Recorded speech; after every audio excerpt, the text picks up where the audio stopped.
पाठ 2 वर्ण विचार फोनोलॉजी। वर्ण लेटर्स। वर्ण भाषा की सबसे छोटी इकाई है जिसे और छोटा नहीं किया जा सकता। अ, ई, उ, ए, क, च, ट, त, प आदि वर्ण हैं, जिनके सार्थक मेल से ही शब्दों का निर्माण होता है। भाषा की वह सबसे छोटी इकाई जिसे खंडित न किया जा सके वर्ण कहलाती है। वर्णमाला अल्फाबेट। वर्णमाला शब्द का अर्थ है वर्णों का समूह। किसी भाषा में जितने वर्णों का प्रयोग होता है उनका एक निश्चित एवं क्रमिक समूह वर्णमाला कहलाता है। हिंदी वर्णमाला को देवनागरी लिपि में लिखा जाता है। हिंदी वर्णमाला में कुल 52 वर्ण होते हैं। यह वर्णमाला इस प्रकार है। स्वर अ, आ, इ, ई, ओ, ऊ, ऋ, ए, ऐ, ओ, औ।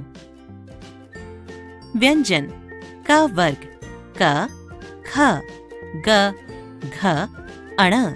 च वर्ग च, छ, ज, झ, इय। ट वर्ग ट, थ, द, ध, उण। त वर्ग त, थ, द, ध, न।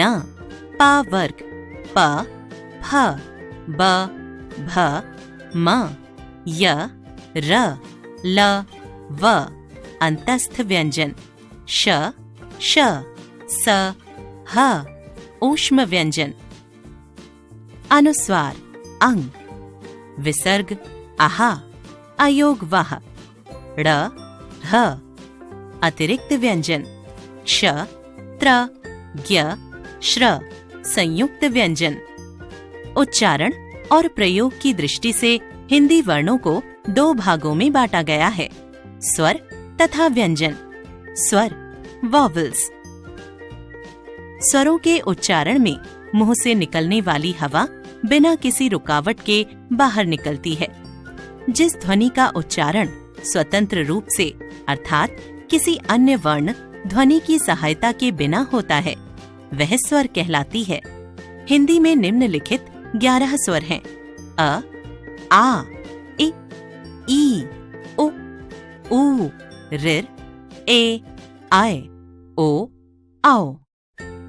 स्वर के निम्नलिखित 3 भेद हैं। क ऋस्व स्वर, ख दीर्घ स्वर, ग प्लुत स्वर। क ऋस्व स्वर। Short vowels. जिन स्वरों के उच्चारण में बहुत कम समय अर्थात 1 मात्रा का समय लगता है उन्हें ऋस्व स्वर कहते हैं। इन्हें मूल स्वर भी कहा जाता है। इनकी संख्या 4 है। अ, इ, उ, ऋ। ऋस्व स्वरों की रचना किसी स्वर के योग से नहीं होती। ख दीर्घ स्वर, लॉन्ग वॉवल्स। जिन स्वरों के उच्चारण में ऋस्व स्वरों से 2 गुना समय लगता है वे दीर्घ स्वर कहलाते हैं। इनकी संख्या 7 है। आ, ई, उ, ए, ऐ, ओ, औ। दीर्घ स्वरों की रचना 2 स्वरों के योग से होती है, अतः इन्हें संधि स्वर भी कहा जाता है। ग प्लुत स्वर, लॉन्गर वॉवल्स। जिन स्वरों के उच्चारण में ऋस्व स्वर से लगभग तिगुना समय लगता है वे प्लुत स्वर कहलाते हैं।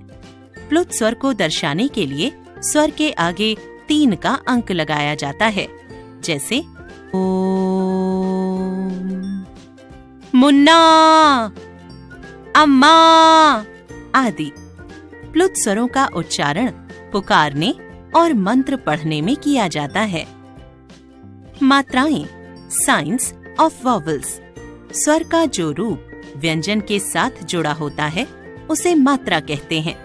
स्वरों की मात्राएं इस प्रकार हैं। स्वर मात्राएं। अ कोई मात्रा नहीं। आ की मात्रा। इ की मात्रा। ई की मात्रा। उ की मात्रा। ऊ की मात्रा। ऋ की मात्रा। ए ए की मात्रा, अय, अय की मात्रा, ओ की मात्रा, औ, औ की मात्रा। यह भी जाने, आ स्वर की मात्रा नहीं होती है, लेकिन यह हर व्यंजन वर्ण में मिला होता है। आ के अभाव वाले व्यंजनों में हलंत लगाया जाता है, जैसे च, र, व, प, श आदि। उ तथा ऊ स्वरों की मात्राएं र व्यंजन में इस प्रकार लगाई जाती हैं। रु, उ, रुपया और रू, ऊ, रूपा। ऋ की मात्रा का प्रयोग र के साथ नहीं होता। श के साथ ऋ की मात्रा लगने पर भिन्न रूप बनता है। इसका उच्चारण री की तरह होता है, जैसे श जमा ऋ बराबर श्री, श्रृंगार, श्रृंखला। अयोगवाह, आफ्टर साउंड्स। अयोगवाह हिंदी वर्णमाला के वे वर्ण हैं जो न तो स्वर कहलाते हैं और न ही व्यंजन। अयोगवाह की संख्या 2 है। अंग और आहा वर्ण अयोगवाह हैं।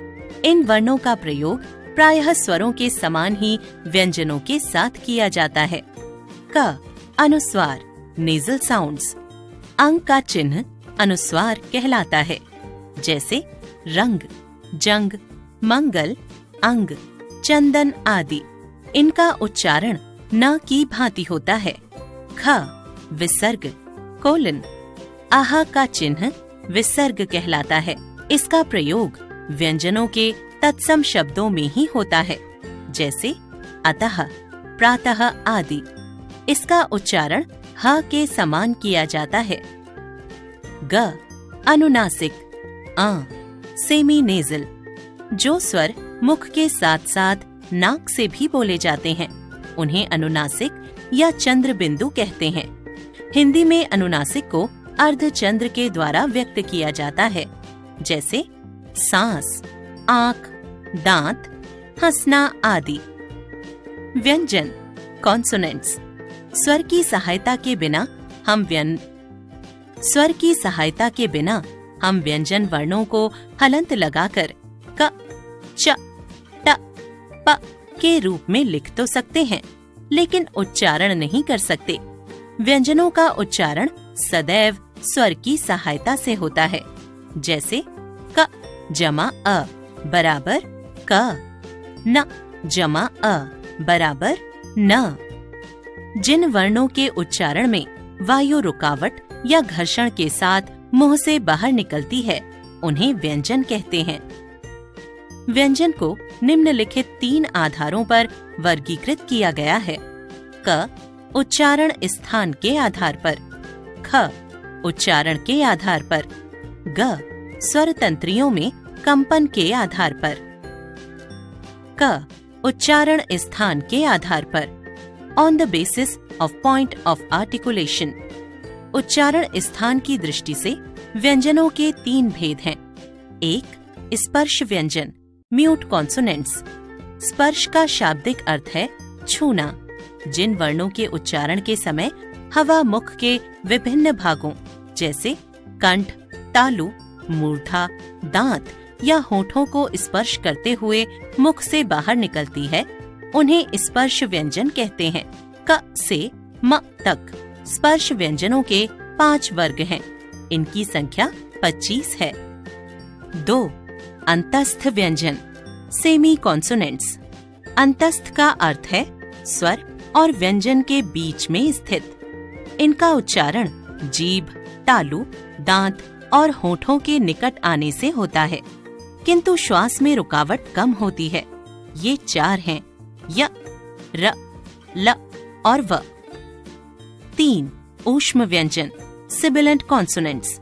जिन व्यंजनों के उच्चारण में हवा मुख के विशेष भागों को स्पर्श करने के कारण गर्म हो जाती है, उन्हें ऊष्म व्यंजन कहते हैं।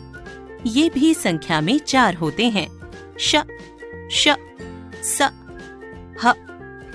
उच्चारण के आधार पर, on the basis of pronunciation. 1 अल्प प्राण व्यंजन, अनएस्पिरेटेड कॉन्सोनेंट्स। जिन व्यंजन वर्णों का उच्चारण करते समय श्वास वायु कम मात्रा में बाहर निकलती है वे अल्प प्राण व्यंजन कहलाते हैं।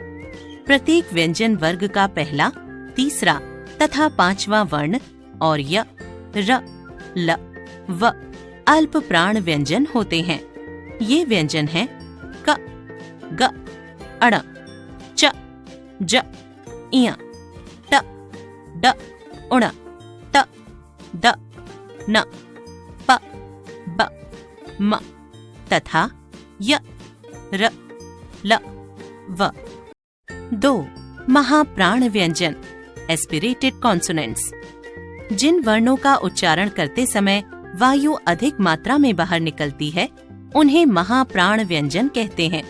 प्रत्येक व्यंजन वर्ग का दूसरा तथा चौथा वर्ण और श, श, स, ह महाप्राण व्यंजन होते हैं। ये व्यंजन हैं ख, घ, छ, झ, ठ, ढ, ढ़, थ, ध, फ, भ तथा श, श, स, ह। वर्णों के उच्चारण स्थान पॉइंट्स ऑफ आर्टिकुलेशन। कंठ से क, ख, ग, घ, अण, ह। तालु से च, छ, ज, झ, इय, य, श। मूर्धा से ट, ठ, ड, ढ, उण, ड़, ढ़, श। वर्ड्स मसूड़ा से स, ज, र, ल। ओष्ठ से प, फ, ब, भ, म। दांत ओष्ठ से ब, फ। दांतों से त, थ, द, ध, न।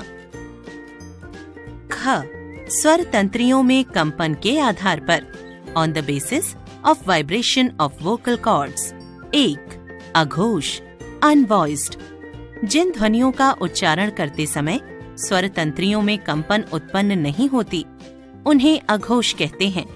सभी वर्गों के प्रथम और द्वितीय वर्ण क, ख, च, छ, ट, ठ, त, थ, प, फ तथा श, श, स वर्ण अघोष हैं। ये संख्या में 13 हैं। 2. सघोष वॉइस्ड। जिन ध्वनियों के उच्चारण में स्वर तंत्रियों में कंपन पैदा होती है उन्हें सघोष कहते हैं। प्रत्येक वर्ग के तृतीय, चतुर्थ तथा पंचम वर्ण ग, घ, अण, ज, झ, इय, ड, ढ़, ढ, ढ़, द, ध, न, ब, भ, म तथा य, र, ल, व, ह सघोष वर्ण हैं। संयुक्त व्यंजन कंजंक्ट कॉन्सोनेंट्स। 2 भिन्न व्यंजनों का मेल संयुक्त व्यंजन कहलाता है। इस संयोग से व्यंजनों का रूप परिवर्तित हो जाता है, जैसे क जमा श बराबर क्ष, कक्षा। त जमा र बराबर त्र, त्रिशूल। ज जमा इय बराबर ज्ञ, यज्ञ। श जमा र बराबर श्र, श्रमिक। द्वित्व व्यंजन डबल कॉन्सोनेंट्स। जब एक ही वर्ण का 2 बार प्रयोग होता है जिसमें पहला बिना स्वर के और दूसरा स्वर के साथ हो तो उसे द्वित्व व्यंजन कहा जाता है। जैसे क जमा क बराबर क, मक्का। च जमा च बराबर च, बच्चा। ड जमा ड बराबर ड, लड्डू। म जमा म बराबर म, चम्मच। यह भी जाने ड़ और ढ व्यंजन संस्कृत में नहीं थे, इन्हें हिंदी में बना लिया गया है। इनका उच्चारण ड और ढ से अलग है। इनका प्रयोग करते समय विशेष सावधानी बरतनी चाहिए।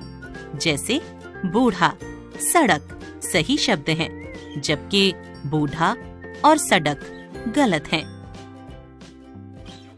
आगत स्वर औ। अंग्रेजी भाषा से हिंदी में आए शब्दों को सही प्रकार से लिखने हेतु हिंदी वर्णमाला में औ का समावेश किया गया है। इसका उच्चारण आ तथा औ के बीच का होता है। उदाहरण कॉलेज, डॉक्टर, हॉल, बॉल आदि। आगत व्यंजन ज, फ। हिंदी में उर्दू, फारसी, अरबी, अंग्रेजी आदि कई विदेशी भाषाओं के शब्द सम्मिलित किए गए हैं। इन व्यंजनों का उच्चारण हिंदी के ज और फ के नीचे नुक्ता लगाकर ज, फ के रूप में लिखा जाता है। ज, जमीन, कागज, जरूर, दरवाजा आदि। फ, फर्श, फैसला, दफ्तर, सफाई, साफ आदि। वर्ण संयोग जॉइनिंग ऑफ लेटर्स।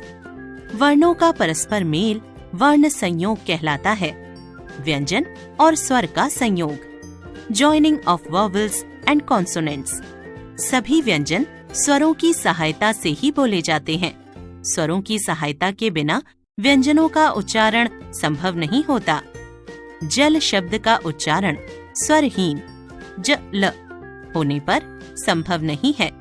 ज जमा अ बराबर ज तथा ल जमा अ बराबर ल से ही जल शब्द का निर्माण होता है। व्यंजन का व्यंजन से संयोग joining of consonants to consonants. व्यंजन के व्यंजन से मेल के निम्नलिखित नियम हैं। 1. ख, ग, घ, च, ज, झ, उण, त, थ, ध, ध, न, प, ब, भ, म, य, ल, व, श, श, स पाई वाले व्यंजन हैं।